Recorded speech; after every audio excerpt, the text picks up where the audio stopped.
Hello my dear students, my dear class 10th CBSE board. Today we are going to cover acid, base and salt in one shot. We are trying to cover this chapter in one shot. So let's start this chapter without doing any wastage of time. We will start this chapter with acid. Acid क्या होता है, base क्या होता है. So हम लोग start करते हैं ये चैप्टर को. क्या आप रेडी हैं इस चैप्टर को सुनने के लिए विद रिचा मैम लगाने के लिए केमिस्ट्री तड़का? तो स्टार्ट करो. तो हम लोग एसिड लेते हैं कि व्हाट आर एसिड्स. एसिड वो सब्सटेंस होते हैं जिनकी टेस्ट होती है सार, थोड़े खट्टे खट्टे टेस्ट होते हैं. एसिड दो तरह के होते हैं. एक तो ऑर्गेनिक होते हैं जो प्लांट और एनिमल से मिलता है. प्लांट और एनिमल से जो प्लांट से मिलता है. प्लांट से कैसे मिलता है? जैसे लेमन, नींबू, उसमें एसिड है. टैमरिंड खट्टा, इमली, दही, ठीक है, टोमेटो. तो these are obtained from plant compound. We will tell this as organic acids and some acids are mineral acid. कुछ mineral acid होते हैं, कुछ organic acids होते हैं. तो acids क्या टेस्ट के होता है? सार टेस्ट के होते हैं. बेस का टेस्ट कैसा होता है?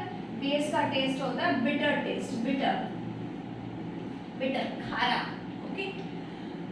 अब हम लोग देखेंगे कि एक हम लोग के सबसे पहले बुक में लिखी हुई है कि एसिड है या बेस है. आप कैसे पहचानोगे? How you are going to identify. आप किस तरह से आइडेंटिफाई करोगे कि चीज एसिड है या बेस है? तो देखो, इस तरह को चीज के लिए हम लोग पास इंडिकेटर्स होते हैं. आसान क्या चीज है? हमारे पास इंडिकेटर्स है. तो इंडिकेटर सब्सटेंस वो सब्सटेंस है, ऐसे सब्सटेंस होते हैं इंडिकेटर जो एसिड और बेस की प्रेजेंस को डिटेक्ट करते हैं. या तो वो एसिड हो सकते हैं या बेस हो सकते हैं, उनको डिटेक्ट करते हैं. किस तरह से डिटेक्ट करता है? इंडिकेटर्स हमारे पास या तो नेचुरल इंडिकेटर हो सकता है या सिंथेटिक इंडिकेटर हो सकता है.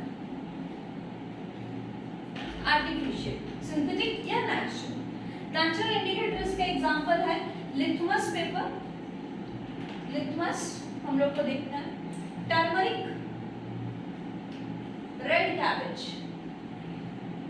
इनको आप नोट डाउन कर लें. सिंथेटिक इंडिकेटर्स का एग्जांपल दो लिख लो. मिथाइल ऑरेंज और एक फेनोल्फथालीन.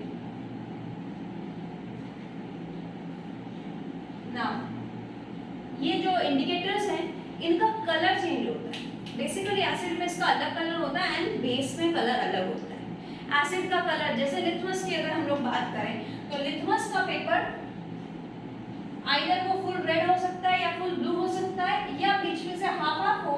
तो एक तरफ रेड कलर होता है, एक तरफ ब्लू कलर होता है. लिथमस एक रेड एक ब्लू. तो लिथमस का पेपर से हम लोग कैसे इंडिकेट करेंगे? तो litmus turns red in acidic solution, in acidic medium. अगर acidic medium है तो blue से red हो जाएगा. litmus turns red. blue litmus लिख सकते हो यहाँ पे सामने कि blue litmus जो है वो red में बदल जाएगा अगर acid है तो. red blue से क्या हो जाएगा? red हो जाएगा. अगर red को dip करते हो तो red ही रहेगा. तो litmus का कलर क्या है? red in acidic medium. और similarly red litmus किस में चेंज होगा? ब्लू में चेंज होगा इन बेसिक मीडियम. Basic medium. तो ये आपको जानना है क्लास 10th में कि लिथमस पेपर के दो कलर होते हैं, रेड एंड ब्लू.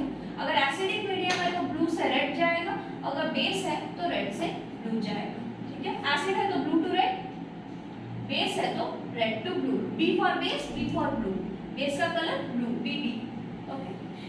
इसके बाद हम लोग के पास इंडिकेटर्स में और एक टाइप के इंडिकेटर्स आप लोगों को पढ़ना है. Olfactory indicator.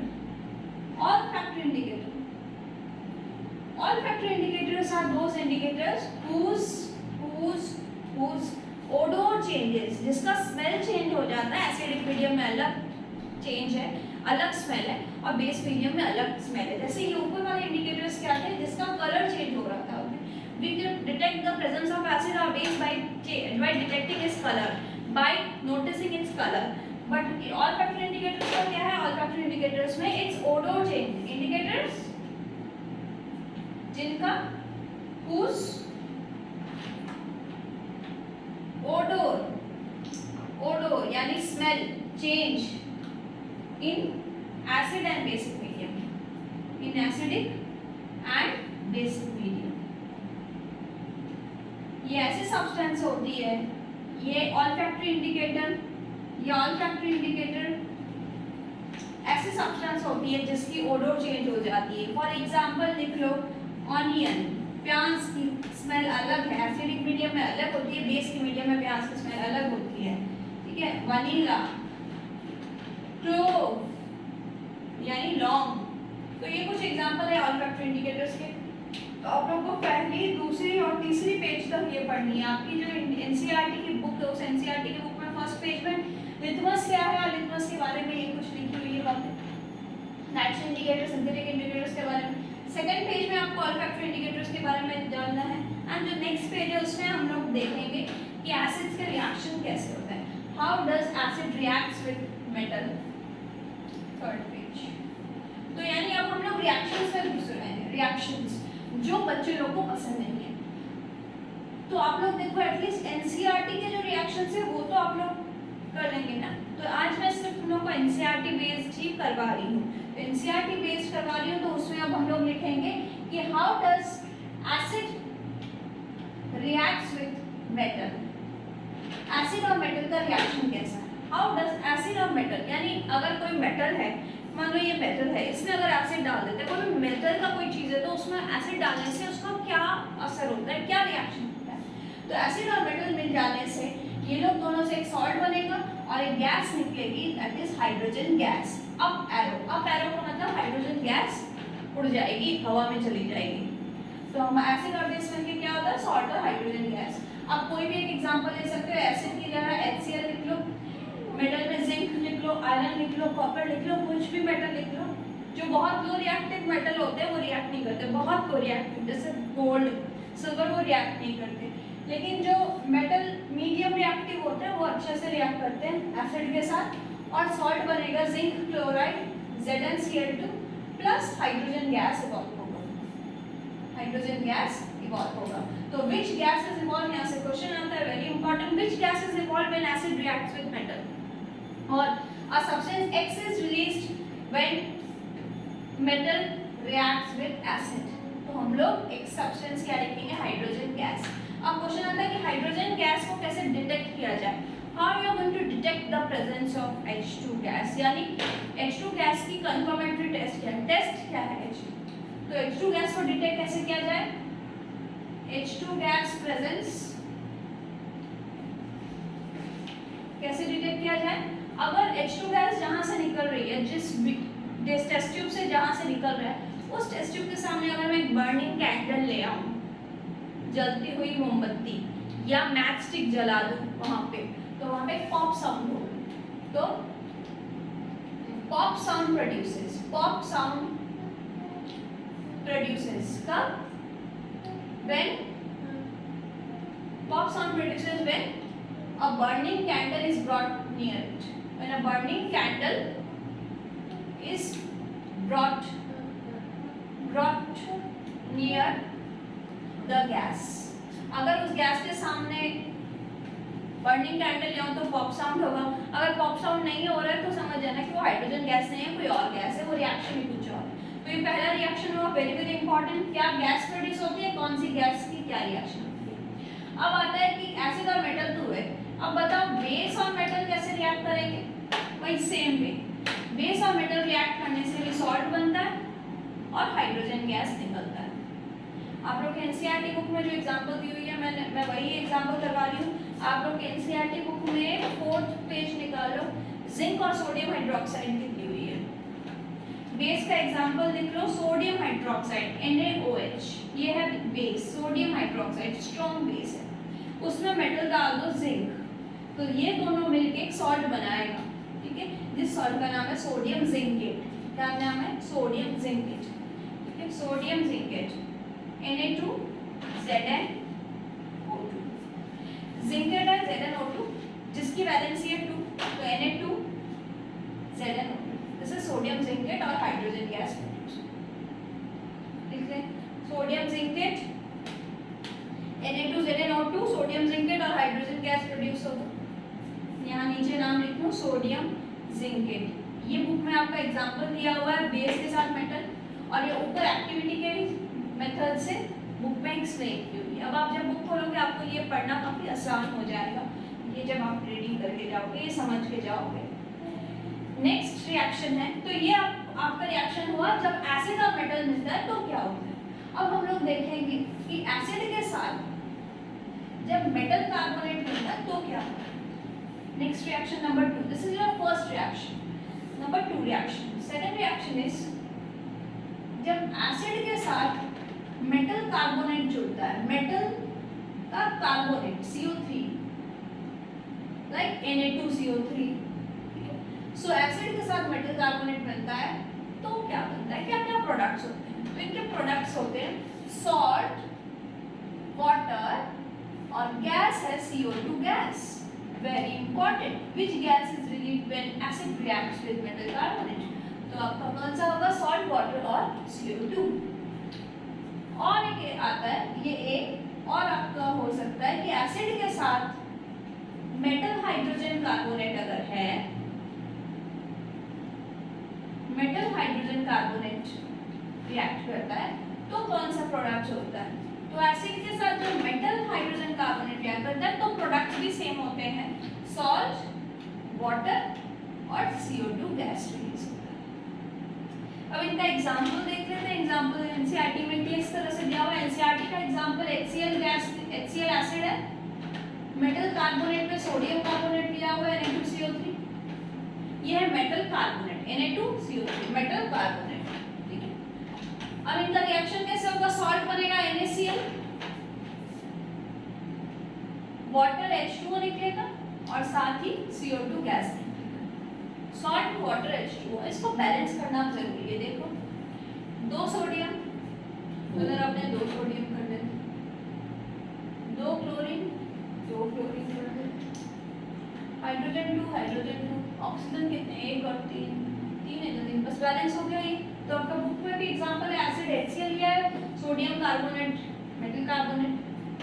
तो चलिए अब नेक्स्ट रिएक्शन बाइकार्बोनेट में। ये रिएक्शंस आपको 10th में मुझे पता है बहुत ही अजीब लगती है, अच्छी नहीं लगती, लेकिन उसको आपको करके जाना पड़ेगा अगर आपको स्कोर करना है, ठीक है। धीरे धीरे आप लोग जितनी ज़्यादा 11th और 12th में आप अगर साइंस से के एडवांस स्टडी पढ़ते हो तो ये सब चीज़ें आसान हो जाती है, किस तरह फॉर्मूलाज बनते हैं, कैसे होते हैं।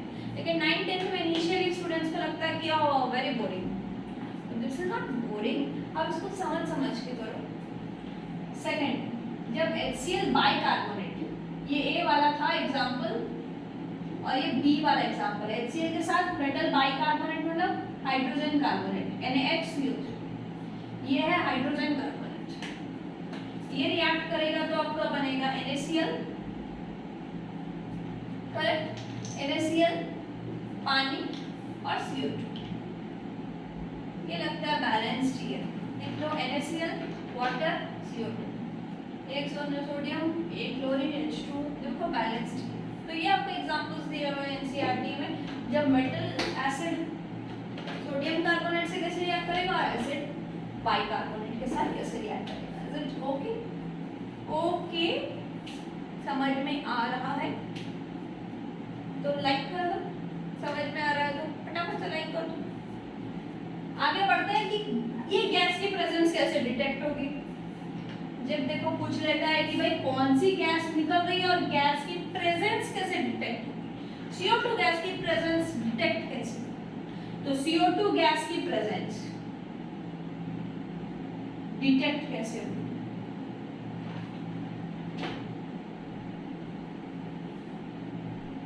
अब देखो ये जो CO2 गैस निकलती है, इस CO2 गैस को अगर हम लोग लाइम वाटर में पास कर देते हैं, लाइम वाटर यानी कैल्शियम हाइड्रोक्साइड, ये है lime water, slate lime water. इसमें अगर CO2 गैस पास कर देते हैं तो ये लाइम वाटर को बना देता है मिल्की, दूध जैसा, व्हाइट प्रेसिपिटेट जैसा, कैल्शियम कार्बोनेट व्हाइट कलर का हो जाता है। कैल्शियम कार्बोनेट जब CO2 में जाता है तो CaCO3 milky,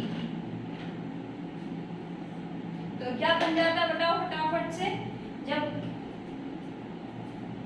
milky solid form में और साथ में वाटर रिलीज हो। तो हम लोग पढ़ेंगे कि CO2 टर्न्स, CO2 क्या टर्न करता है? Lime water milky. CO2 turns lime water milky. अगर आपको ये रिएक्शन टाइम पर याद नहीं भी आता है तो अब इस रिएक्शन लाइन को लिखना मत भूलना कि CO2 गैस की प्रेजेंस कैसे डिटेक्ट होती है। CO2 गैस क्या करता है? लाइम वाटर को मिल्की मिल्की मिल्की मिल्की बना देता है, milky. Okay, is it okay? अब हम लोग पढ़ेंगे कि अगर एक्सेस कार्बन डाइऑक्साइड पास होता है, अगर एक्सेस कार्बन डाइऑक्साइड पास होता है तो क्या बनेगा? इसी चीज में अगर हम लोग एक्सेस कार्बन डाइऑक्साइड पास कर देते हैं,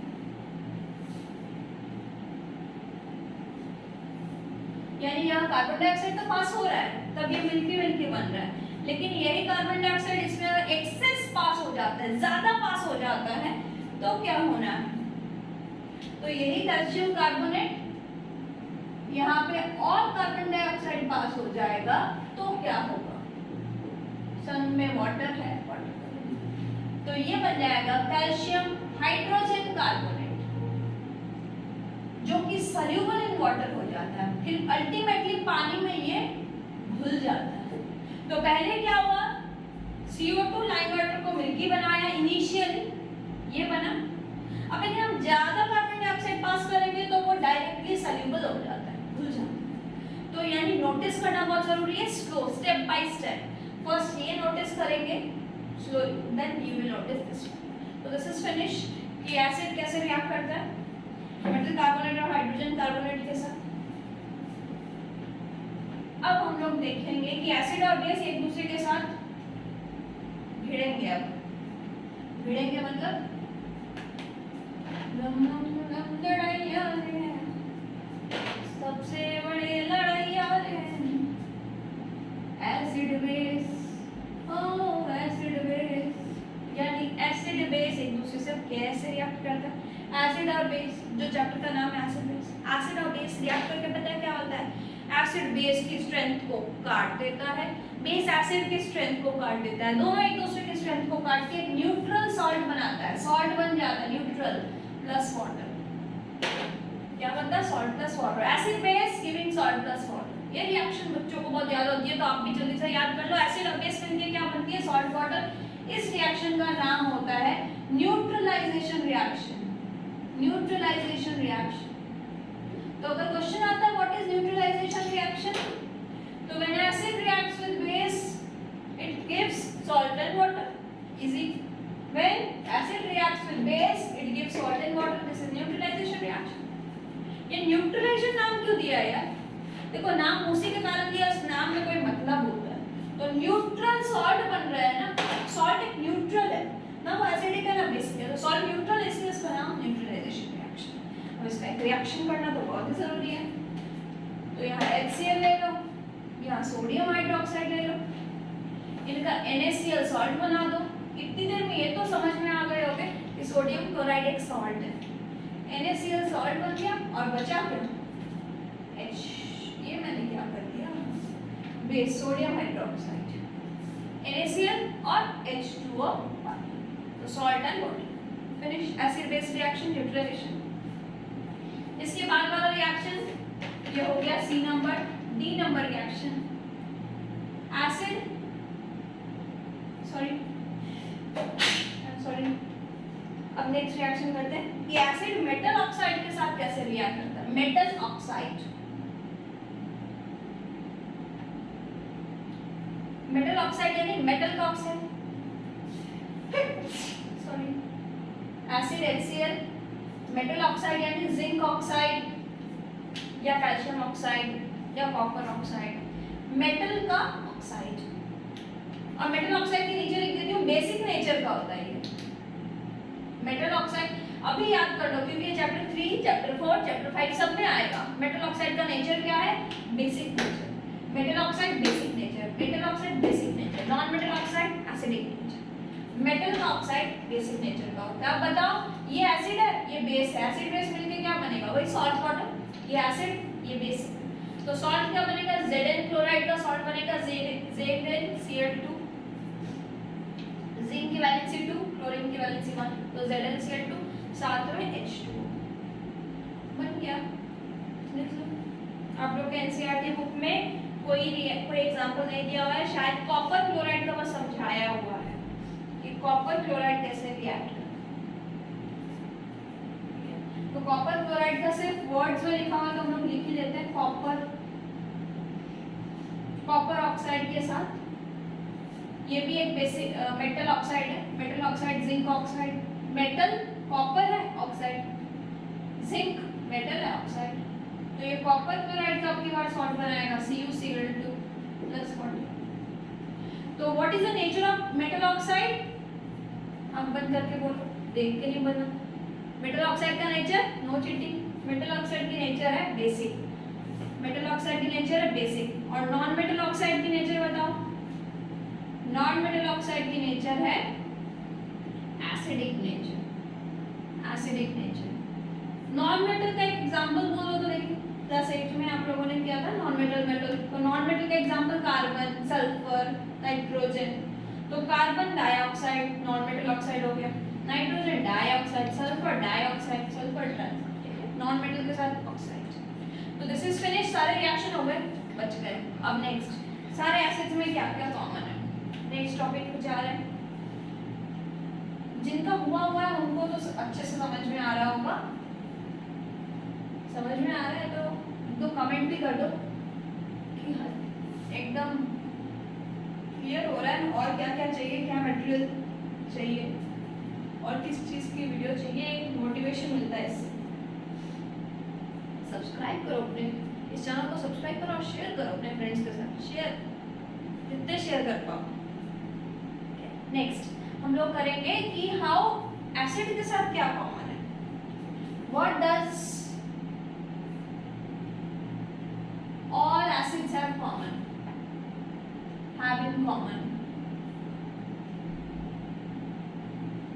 सारे एसिड्स में क्या कॉमन है, सारे एसिड्स में क्या कॉमन है? सारे एसिड्स में कॉमन है H+ आयन। क्या कॉमन है? आंसर H+ आयन यानी hydrogen ion. Example HCl, HNO3, H2SO4, देखो सब में हाइड्रोजन आयन। तो what does all acids have common? H+। ठीक है, नेक्स्ट है कि क्या एसिड का सॉल्यूशन कंडक्ट इलेक्ट्रिसिटी? इलेक्ट्रिसिटी क्या कंडक्ट कर सकता है? इलेक्ट्रिसिटी यानी जिसमें से चार्ज मूव होती है, ये अपनी बिजली जो चलती है वो कैसे चलती है, वो इलेक्ट्रिसिटी किस तरह से मूव करती है? इलेक्ट्रिसिटी का मतलब चार्ज मूव करता है, चार्ज मूव करता है। क्लोज सर्किट में जब चार्ज मूव करते हैं तो चार्ज या आयंस मूव करने से इलेक्ट्रिसिटी कंडक्ट होती है। तो एसिडिक सॉल्यूशन का मतलब, बात समझो, एसिडिक सॉल्यूशन का मतलब HCl का solution, not dry HCl, it's aqueous HCl। Solution का मतलब पानी में मिलाया हुआ HCl। वो क्या इलेक्ट्रिसिटी कंडक्ट करता है? Yes, conduct electricity, yes of course, answer yes. क्यों? क्योंकि इलेक्ट्रिसिटी वही कंडक्ट कर सकता है जिसके पास आयंस होते हैं और आयंस में ब्रेक कर सकता है। Yes, why? Because HCl solution या acidic solution can break into ions में ब्रेक हो सकता है और आयंस तो इलेक्ट्रिसिटी कंडक्ट करता है। HCl solution can break into ions और उसी आयंस की वजह से इलेक्ट्रिसिटी कंडक्ट करता है। अब नेक्स्ट क्वेश्चन आता है, क्या ग्लूकोज जो हमारे घर पर ग्लूकॉन डी वगैरह पीते हो तो ग्लूकोज ही है, ग्लूकोज या अल्कोहल कंडक्ट इलेक्ट्रिसिटी? ये क्या इलेक्ट्रिसिटी कंडक्ट करता है? क्या ये इलेक्ट्रिसिटी कंडक्ट करता है? बिल्कुल भी नहीं, नो नो नो नो, ये इलेक्ट्रिसिटी कंडक्ट नहीं करता है। क्यों? क्योंकि ग्लूकोज और अल्कोहल ब्रेक डाउन ही नहीं होते, टूटते ही नहीं आयंस में। भले ही ग्लूकोज का फॉर्मूला C6H12O6 होता है, इसमें हाइड्रोजन है, लेकिन ये टूट करके हाइड्रोजन अलग, कार्बन अलग, ऑक्सीजन अलग वैसा नहीं होता, ये टूटता नहीं है। तो चार आयंस नहीं होते, अब आयंस नहीं होते तो इलेक्ट्रिसिटी कौन लेके जाएगा? नहीं लेके जाएगा, इलेक्ट्रिसिटी तो कंडक्ट नहीं होगी। तो no, it does not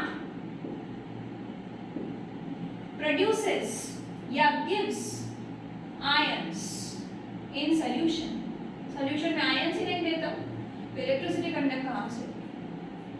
next है, क्या ड्राई HCl इलेक्ट्रिसिटी कंडक्ट कर सकता है?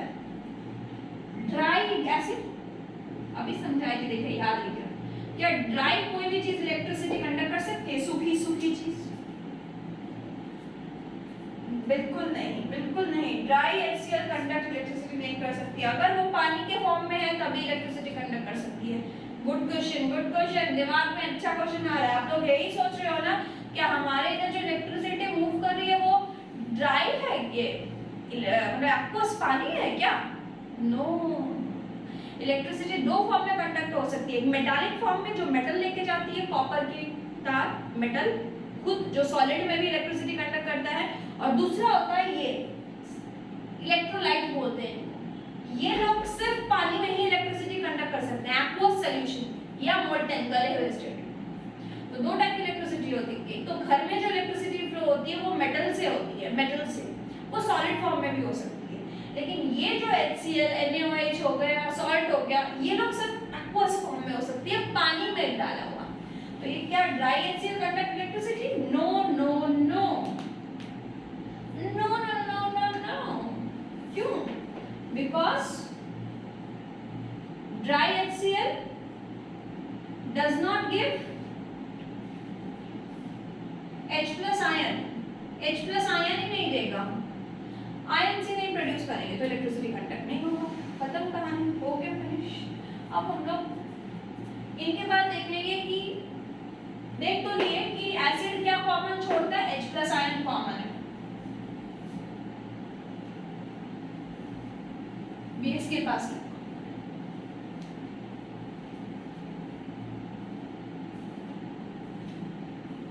एसिड्स के पास क्या कॉमन है? H plus ion. एसिड्स के पास कॉमन है H plus आयन।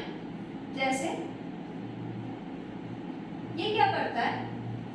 HCl जब टूटता है, HCl को जब पानी में डालेंगे, यहाँ पानी लिख देते हैं एक्वस, तो ये टूट के H plus और Cl माइनस में टूट जाता है। ये टूट गया, दोनों एक्वस एक्वस टूट गया, H plus और Cl माइनस। लेकिन ये H plus आयन इतना छोटू होता है, इतना छोटू सा कि ये अकेला जिंदा नहीं रह पाता। Cannot exist independently, cannot exist independently, अकेला जिंदा ही नहीं रह पाता। इंडिपेंडेंटली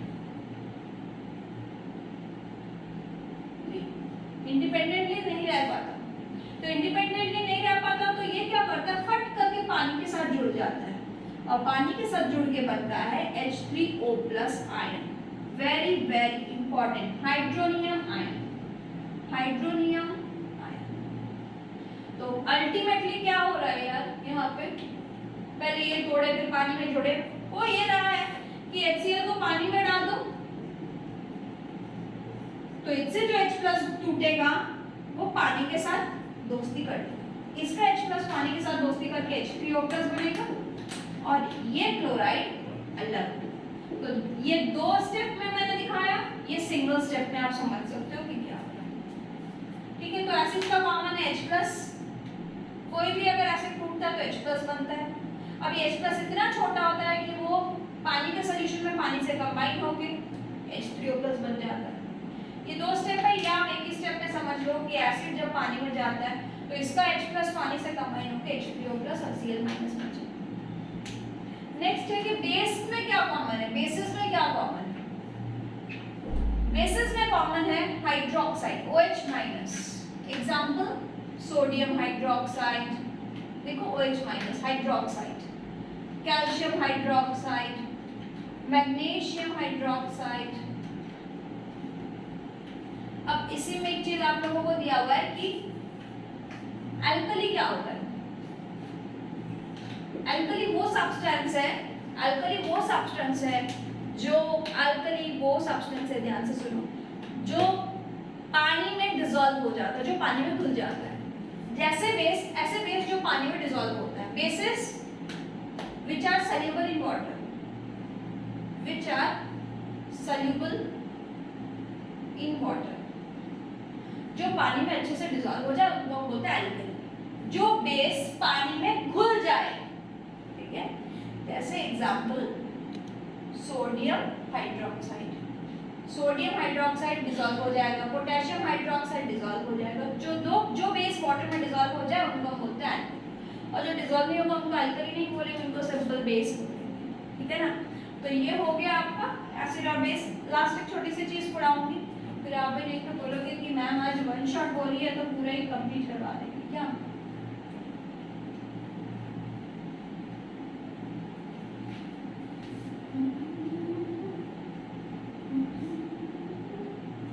लास्ट है कि हम लोग के पास एसिड है, एसिड है और वाटर है। फटाफट से बताओ कि एसिड को पानी में डालोगे या पानी को एसिड में डालोगे। एसिड और पानी को मिलाने से क्या होता है, एसिड डाइल्यूट हो जाता है। यहाँ लिख देती हूँ, अगर एसिड में वाटर ऐड करते हैं तो acid on addition of water, on addition of water, water अगर इसमें ऐड होता है तो देन इट गेट्स डाइल्यूटेड, ये डाइल्यूट हो जाता है, बहुत पानी पानी हो जाता है। अगर इसमें पानी डाला जाए तो ये डाइल्यूटेड हो जाता है, इट गेट्स डाइल्यूटेड। और डाइल्यूट होने से क्या फर्क पड़ता है, इसका H3O+ जो आयन है वो कम जाता है पर यूनिट वॉल्यूम। इससे क्या होता है, it's then hence H3O+ ions concentration decrease हो जाता है। H3O+ आयन का कॉन्सेंट्रेशन डिक्रीज हो जाता है।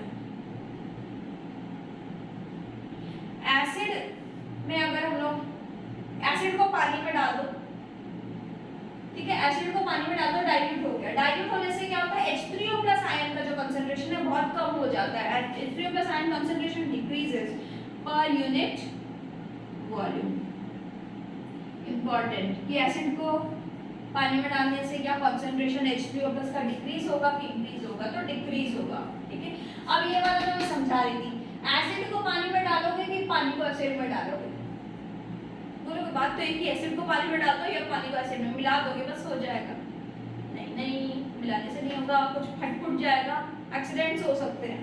तो हम लोग का कौन सा प्रोसेस करेक्ट है, एसिड को पानी में डालेंगे, एसिड को पानी में डालेंगे, साथ में ग्लास रॉड रहेगी जिसको हिलाते रहेंगे और ऊपर से धीरे धीरे ड्रॉप वाइज एसिड को ऐड करते रहेंगे, ठीक है।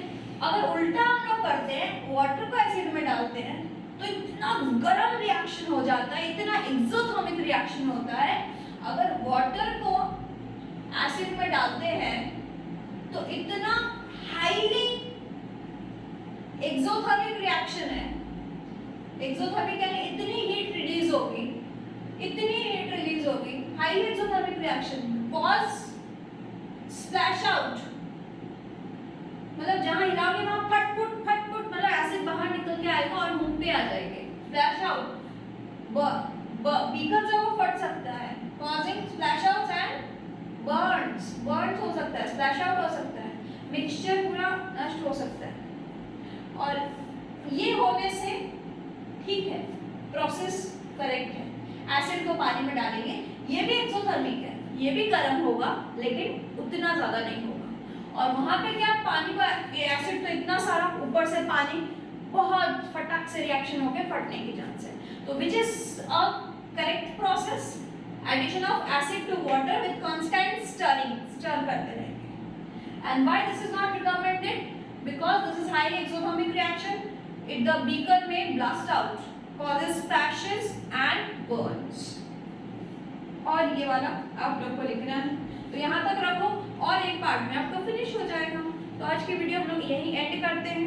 अगर ये वीडियो एंड करते वक्त सब कुछ समझ में आ रहा है तो प्लीज उसको लाइक शेयर कमेंट करना मत भूलना। Bye bye.